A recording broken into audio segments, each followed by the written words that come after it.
देखिए, आज की भाषा में कहें तो आज के समय में इंग्लिश में कहते हैं ग्रेटिट्यूड। और जैसे आपके अंदर ग्रेटिट्यूड गया, विनय गई, विनम्रता गई, फिर आप कुछ श्रेष्ठ नहीं पा सकते। फिर आपको ना तो को आत्मज्ञान होगा, ना आपको आत्मबोध होगा, और आप स्थिति वशात धीरे धीरे धीरे धीरे परिवर्तित होने लगेंगे। आप स्थिति के अनुसार हो जाएंगे, स्थित प्रज्ञ हो जाएंगे। आप क्या होगा फिर? यदि दुख की स्थिति आएगी तो क्या होगा? आप दुखी हो जाएंगे। यदि आप सुख की स्थिति आएगी तो आप सुख, क्यों? क्योंकि आप अस्थिर हो जाएंगे। क्योंकि विनयशील, जिसके अंदर ग्रेटिट्यूड है, वही कुछ प्राप्त कर सकता है। जिसके अंदर ग्रेटिट्यूड है वही अपनी आत्मा को देख सकता है। ये जो आंखें हैं ना, ये खिड़की है आपकी आत्मा का। The eyes is the window of your soul. आपकी आत्मा को देखने की और कोई खिड़की नहीं है, ये आंखें ही आपकी खिड़की हैं। और इन्हीं आंखों के, कौन सी आंखों हैं? ये जो साधारण आंखें नहीं, दो प्रकार की आंखें। ये तो एक आप जो संसार देख रहे हैं, परंतु जिसको अध्यात्म की भाषा में कहा गया आत्मचक्षु।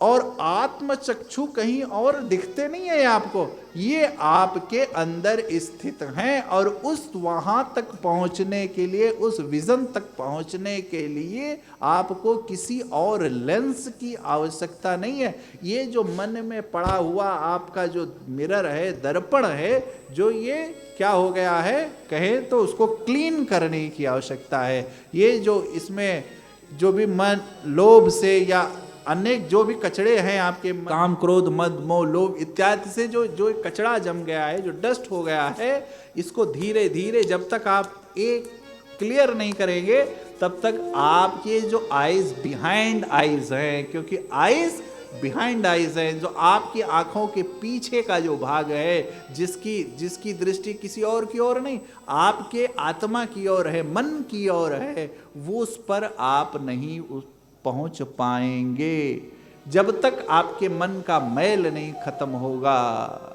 और वो, क्योंकि ये दृष्टि तो आपको दिखती है, क्योंकि देखो भैया, कल भी बात आई थी, सरल चीज जो इजी होता है, जो सरल होता है, जो आसान होता है, वो हर कोई प्राप्त कर लेना है। और लेकिन प्राप्त कर लेता है, करने का प्रयास भी करता है, उसको कोई बहुत सफल व्यक्ति नहीं कहते।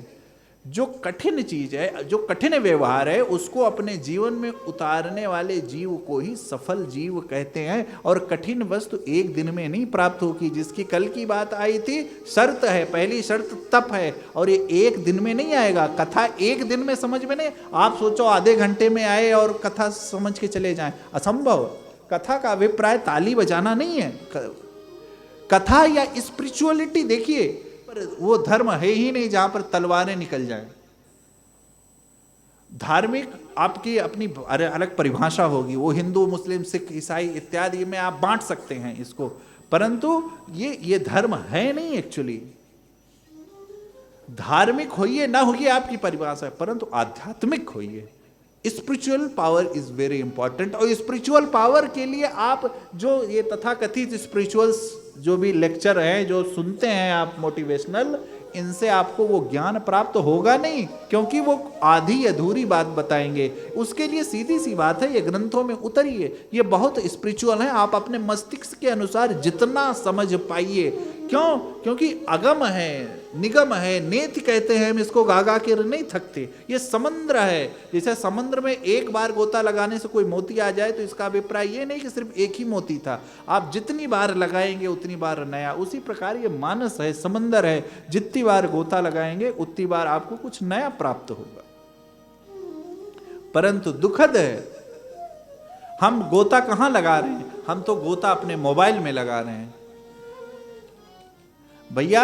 ये 2G, 3G, 4G, 5G से ऊपर भी एक सत्ता है, उसका नाम है माताजी और पिताजी। और ये 2G 3G 4G 5G पे जितना हम ध्यान देते हैं, जितना हम अपना मस्तिष्क, अपना कचरा सुबह सुबह, भाई देखिए, when you wake in the morning, आप सुबह उठिए तो don't recharge your mobile, first recharge your self. Instant of recharge your mobile, first recharge your self. आज हम सबसे पहले मोबाइल लैपटॉप जो चार्ज करते हैं, उससे पहले हम अपने को तो रिचार्ज करें एक बार। हम सुबह उठते जितना कचरा है सुबह का भर लेते हैं। मोबाइल उठे, व्हाट्सएप खोले, फेसबुक, जो भी आप लिंक्डइन, इंस्टा जो भी चलाते हैं, जितना कचरा है सुबह पूरा का पूरा कचरा आप भर लिए। अब पूरा दिन आपका उसी कचड़े के अनुसार ही व्यतीत होगा, ये मान लीजिए या करके देख लीजिए। 10 दिन मेरी बात मानिए, 10 दिन तक आप सुबह उठ के 2 घंटे तक मोबाइल मत देखिए। सुबह उठ करके आप ध्यान, योगा, साधन या जो भी आपको आपकी दिनचर्या हो वो कीजिए। 1 घंटे 1.5 घंटे बाद शांत हो करके आप सबसे पहले अपने इष्ट का दर्शन कीजिए। अपने इष्ट का दर्शन करने के बाद अपने माता पिता को प्रणाम कीजिए। माता पिता प्रणाम करने के बाद माता पिता के साथ चाय जितना हो सके थोड़ी देर बैठिए और फिर अपना मोबाइल उठाइए। ये यदि आपके जीवन में परिवर्तन नहीं आता तो गारंटी है, प्योर 100% गारंटी है, आपका जीवन 10 दिन के अंदर, 10 दिन only, with in 10 days, not more than, इससे ज्यादा आपसे समय नहीं ले रहा हूं। करो तो, आओ तो भैया युवान भाई बहन। अध्यात्म वो नहीं है जो वस्तुता आप समझ रहे हैं। ये घुमा करके भूत प्रेत पैदा कर देना, भगा देना, ये कर देना, वो कर देना, ये नौटंकी कर देना, ये निकाल देना, वो ऐसा कर देना, कोई कुछ कोई कुछ क्या, ये एक्चुअली ये क्या है, ये लोग सिर्फ नुकसान कर रहे हैं आपका। आध्यात्मिक चैनल जिस भाव से खुला, आप चैनल क्यों नहीं देखते? क्योंकि आप कहेंगे क्या वही बकवास तो आ रहा होगा।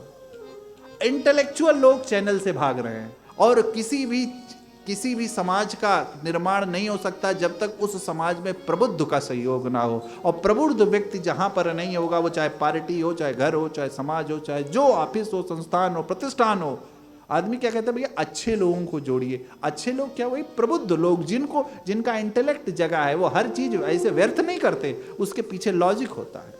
परंतु लॉजिक आएगा कहां से? जो हमारे ये राहु रूपी मोबाइल हमारे पास आ गया है, ये सुबह सुबह सारे हमारे लॉजिक को खत्म कर देता है। ये 2G 5G 3G से भी बड़ा भैया सत्ता है माता पिताजी, मातृ देवो भव पितृ देवो भव। लेकिन क्या किया जाए, होता ही नहीं। ये सब तभी होगा जब आपको श्रेष्ठ के वचनों में विश्वास होगा। और भैया श्रेष्ठ के वचनों में विश्वास से काम नहीं चलेगा, श्रेष्ठ के वचनों को सुन करके आचरण में लाना पड़ेगा। और सुन के आचरण में तभी आएगा जब आपके पास क्या होगी? श्रद्धा। श्रद्धा और विश्वास रथ के 2 पहिए हैं, एक भी पहिया निकला तो रथ गिरा। विश्वास के साथ श्रद्धा नहीं होगी तो काम नहीं चलेगा, श्रद्धा के साथ विश्वास नहीं होगा तो काम नहीं चलेगा। अब श्रद्धा आपकी इंग्लिश स्पीकर, मोटिवेशनल स्पीकर्स पे है तो आपको क्या प्राप्त होगा युवान भाई बहन? श्रद्धा श्रेष्ठ ग्रंथों में हो, श्रेष्ठ, आप विवेकवान होकर के चयन कीजिए जो भी आपको अच्छा लगे, परंतु वो कीजिए जिससे आपको शांति मिले। और शांति 1 घंटे 2 घंटे के लिए नहीं। जैसे 12th पास व्यक्ति से MSc के सिलेबस की चर्चा करेंगे तो वो क्या ऐसे सुनेगा तो ही उसके ऊपर से निकल जाएगा, क्योंकि उसको जब समझ ही नहीं है MSc में क्या पढ़ाया जाता है तो उसको क्या पता। उसी प्रकार आप परिवर्तन करने का प्रयास तो करो, फिर देखिए कितना आनंद है उसमें।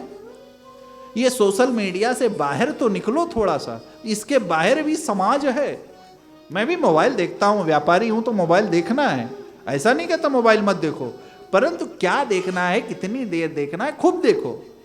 मैं ग्रंथों को पढ़ता हूं, निकालता हूं, आजकल गूगल पे सब है, पढ़ता हूं, मैं भी पढ़ो, आप भी पढ़ो, मैं ये नहीं कहता, और मैं ये भी नहीं कहता आप ग्रंथ पढ़ो, परंतु आप कुछ क्षण तो थोड़ा सा चिंतन करो।